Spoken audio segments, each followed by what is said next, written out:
నమస్కారం సార్. మాకు టెట్కు అండ్ డిఎస్సికి మధ్యలో చాలా తక్కువ సమయం ఉంది.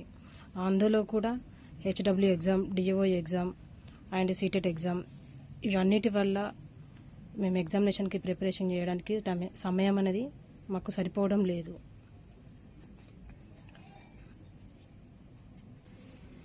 మాకు సిలబస్ కూడా హెవీగా ఉంది. మా స్కూల్ అసిస్టెంట్ వాళ్ళమైతే ఇంటర్మీడియట్ వరకు చదవాలి. Up to sixth to intermediate వరకు చదవాలి.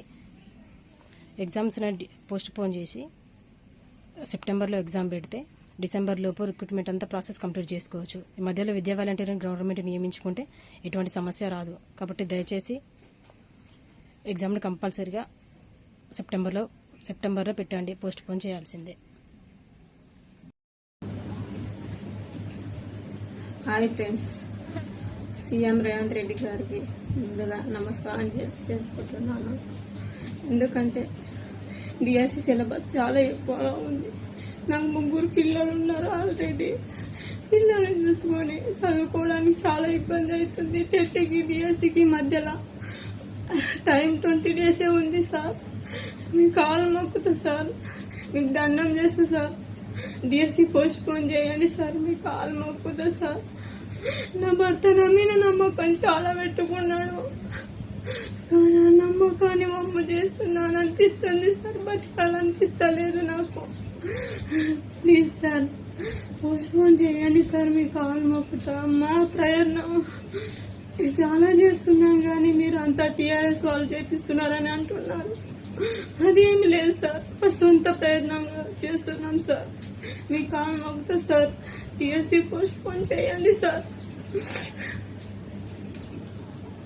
Good morning CM Revanth Reddy sir. నేను ఒక డిఎస్సి ఆస్పిరెంట్ని సార్. నేను ఈరోజు మీతో ఒక 5 నిమిషాలు మా బాధను పంచుకోవడానికి నేను ఈ వీడియో చేస్తున్నాను.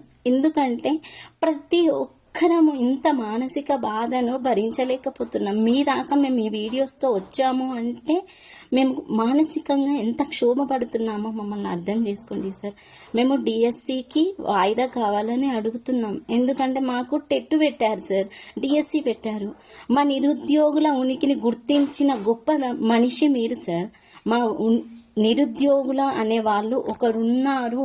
వాళ్లకు సపోర్టింగ్గా నేను ఉండాలి, నిరుద్యోగుల తరపున నేనున్నాను రేవంత్ అన్నని అని చెప్పి మాకు ముందు నిలబడ్డారు సార్. అలాంటి మీ గొప్ప మనసుకి మేము పాదాభివందనాలు చేస్తాం సార్. కాకపోతే ఈరోజు మేము అదే డిఎస్సిని వాయిదా వేయమని ఎందుకు అడుగుతున్నామంటే మాకు సమయం సరిపోతలేదు సార్. టెట్కి డిఎస్సికి 25 రోజుల సమయం ఉంది. ఆ 25 రోజుల సమయాన్ని మేము మధ్యలో హెచ్డబ్ల్యూఓ ఎగ్జామ్ రాసాము, డిఏఓ ఎగ్జామ్ రాసాము. చదవడానికి సమయం సరిపోవట్లేదు సార్. మేము మా syllabus TET syllabus DSC syllabus same కాదు సార్. మాకు డిఎస్సి సిలబస్లో ఉన్న పిఐఈ సబ్జెక్టు ఈ బుక్ ఒక్కటి చదవడానికి, మేము పిఐఈ సబ్జెక్టు చదవడానికి మాకు 30 రోజుల సమయం పడుతుంది సార్. అంటే మేము మానసికంగా చాలా క్షోభ అనుభవిస్తున్నాం సార్. మేము ఎవరితోని మాకు సంబంధం లేదు, ఏ రాజకీయ పార్టీలతో మాకు సంబంధం లేదు. ఎందుకంటే మేము నిరుద్యోగులం సార్. మేమందరం పేదవాళ్ళం, పేద బతుకులు మాయి. మేము జాబ్లు వస్తేనే మా బతుకులు మారుతాయి సార్. మా బతుకులు మార్చనీకి వచ్చిన ఒక గొప్ప మనిషి సార్ మీరు. అలాంటి మీరు మా బాధను అర్థం చేసుకుంటారని నేను ఈ వీడియో చేస్తున్నాను. ప్లీజ్ సార్, దయచేసి మాకు కనీసం 2 నుంచి 3 నెలల సమయం ఇవ్వండి చాలు సార్. ఇంకా 2 నుంచి 3 నెలల సమయం ఇస్తే మేము శ్రద్ధగా చదువుకుంటాం, మా బతుకులు మేము మార్చుకుంటాం. దయచేసి మా ఈ నిరుద్యోగుల బాధను మీరు అర్థం చేసుకుంటారని ఆశిస్తూ మీ ఒక చెల్లిగా, ఒక అక్కగా కోరుతున్నాను సార్. ప్లీజ్ సార్, ఈ ఒక్క వాయిదాని మా కోసం ఇవ్వండి సార్. మీకు దండం పెడతాం సార్. అందరికీ నమస్కారం. నేను ఒక డిఎస్సి అభ్యర్థిని. గత కొద్ది రోజులుగా డిఎస్సి పోస్ట్పోన్ చేయాలని ఎంతోమంది ధర్నాలు చేయడం జరుగుతుంది. అండ్ ఇదంతా కూడా మన రాష్ట్ర సీఎం అయిన రేవంత్ రెడ్డి గారికి తక్కువ అర్థం అవ్వడం కూడా జరుగుతుంది. ఇందులో ఏ పార్టీ కూడా ఇన్వాల్వ్ అవ్వలేదు. కేవలం నిరుద్యోగులే తమ బాధను వ్యక్తపరచుకోవడానికి బయటకు వచ్చి ఇలా మాట్లాడదామని వచ్చి ఉన్నారు. కానీ పోలీసులేమో అది నిరసనలు లైక్ ధర్నాలు అని చెప్పేసి అరెస్ట్ చేస్తున్నారు. కనీసం ఆ బాధను వినడానికి కూడా ఎవరు ముందుకు రావట్లేదు. బాధ చెప్పుకుందామన్నా కూడా వినే నాదుడు లేడు. ఇంకా మీడియా కూడా చాలా వరకు కరెక్ట్గా సమాచారం తెలుసుకోకుండా గ్రూప్ 2కి మరియు డిఎస్సికి లింక్ పెట్టడం జరుగుతుంది. మేము కోరుకుంటుంది ఏంటంటే గత జూన్ నెలలో అసలు లైన్గా ఎగ్జామ్స్ పెట్టడం జరిగింది. ఫస్ట్ మే 30 లైక్ మే 20 నుంచి టెట్ ఎగ్జామ్ జరిగింది. అది జూన్ 2 దాకా కూడా జరిగింది. దాని తర్వాత హెచ్డబ్ల్యూ ఎగ్జామ్స్, దాని తర్వాత డిఏఓ ఎగ్జామ్స్, మళ్ళీ సీటెట్, ఇలా అన్నీ కంటిన్యూస్గా జరగడం మరియు వాటన్నిటికి కూడా డిఫరెంట్ సిలబస్ ఉండడం వల్ల దేని దానికే చదవడం వల్ల ఇప్పుడు డిఎస్సికి ఉన్న సిలబస్ని రివిజన్ చేయాలన్నా కానీ మ్యాక్సిమం టైం పడుతుంది. అండ్ సిలబస్ చూస్తే చాలా ఉంది. దాన్ని సిలబస్ కాపీని ఒకసారి గూగుల్లో సెర్చ్ చేసి చూడండి.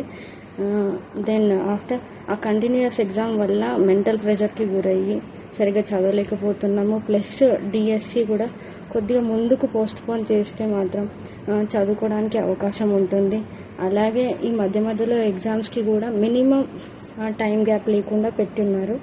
ఆ మినిమం టైం గ్యాప్ పెట్టి ఉన్నా కూడా మేము పోస్ట్పోన్ కానీ దేనికి కానీ అడగకపోతుండే. అండ్ ఇందులో కూడా ఏ పార్టీ ఇన్వాల్వ్ అవ్వలేదు. అండ్ ఏ కోచింగ్ సెంటర్స్ కూడా మమ్మల్ని ఇలా చేయండి అలా చేయండి అని మమ్మల్ని ఇన్ఫ్లుయెన్స్ చేయడం లేదు. ఇంకా టైం ఇస్తే కంప్లీట్గా సిలబస్ కంప్లీట్ చేసే అవకాశం ఉంటుంది. ఇంకా రివిజన్ కూడా టైం అవసరము. ఓన్లీ చదువుకొని వెళ్తే మాత్రం అసలు రాయలేము. కనీసం రివిజన్కి కూడా టైం ఉండాలి. యాక్చువల్గా అయితే రూల్స్ ప్రకారం అయితే టెట్కి మరియు డిఎస్సికి 45 days టైం గ్యాప్ ఉండాల్సి ఉంటుంది. కానీ అలాంటిది ఏం లేకుండా జస్ట్ 36 daysలో చదువుకొని రివిజన్ చేసి రాయడం అనేది ఇంపాసిబుల్. తర్వాత ఇక్కడ మనకు ప్రజాస్వామ్య దేశమే ఇది, చెప్పుకోవడానికి అవకాశం ఉంది. కానీ చెప్తుంటే వినే నాదుడే లేడు. వినడానికి కనీసం సీఎం గారు కూడా స్పందించటలేదు. అలాగే ఎంతోమంది కాల్స్ చేసి ఉన్నాము, వాళ్ళందరూ కూడా రెస్పాండ్ అవుతున్నారు. కానీ అసలు పాజిటివ్ రియాక్షన్ ఉందో లేదో మాకైతే తెలీదు. కనీసం మా బాధ ఏంటో తెలుసుకోవడానికి కూడా గవర్నమెంట్ ప్రయత్నించడం లేదు. అప్పుడు నిరుద్యోగుల వల్లనే నిరుద్యోగులను కలిసి మాట్లాడి గెలిచినామని వాళ్ళే చెప్పి ఉన్నారు.